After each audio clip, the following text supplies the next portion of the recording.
சிவகார்த்தின்னு பார்த்தீங்கன்னா ஆரம்ப காலத்தில் மனம் கொத்தி பறவை, கேடி பில்லா, கில்லாடி ரங்கா, அதுக்கப்புறம் அவர் சோலோ ஹீரோவா எதிர்நீச்சல், அதுக்கப்புறம் வருத்தப்படாத வாலிபர் சங்கம், ரஜினி முருகன்னு வெற்றி படங்கள் நடித்தார். அந்த படங்கள் எல்லாமே உங்களுக்கே தெரியும், நகைச்சுவை சித்திரங்கள், காமெடி படங்கள்.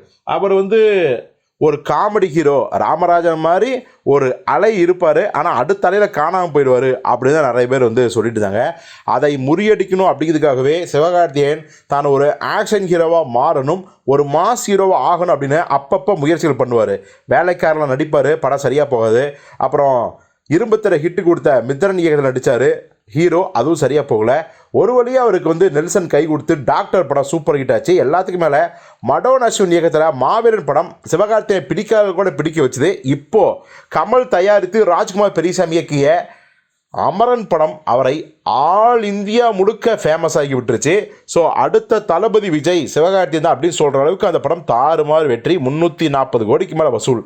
இப்போது இது எல்லாத்துக்கும் முத்தாய்ப்பாக நம்ம ஏஆர் முருகாஸ் படம் அமைய போகிறதாம். ஏன்னா அது முழுக்க முழுக்க விஜய்க்கு எப்படி ஒரு துப்பாக்கி இருந்துச்சோ அதே மாதிரியான ஒரு ஆக்ஷன் த்ரில்லர் படத்தை தான் பண்ணி முடிச்சிருக்காராம் ஏஆர் முருகாஸ் அவர்கள். இன்னும் ஒரு சில நாட்கள் மட்டுமே ஷூட்டிங் பாக்கி. இப்போ இந்த படத்தோட பிஸ்னஸ் தாறுமாறாக இருக்குங்கிறாங்க. ஏன்னா அமரன் படம் தாறுமாறு ஹிட்டு. அதே மாதிரி சிவகார்த்திகேயன், ஏஆர் முருகாஸ் இந்த காம்போ ஒரு செம்ம ஃப்ரெஷ்ஷான காம்போ.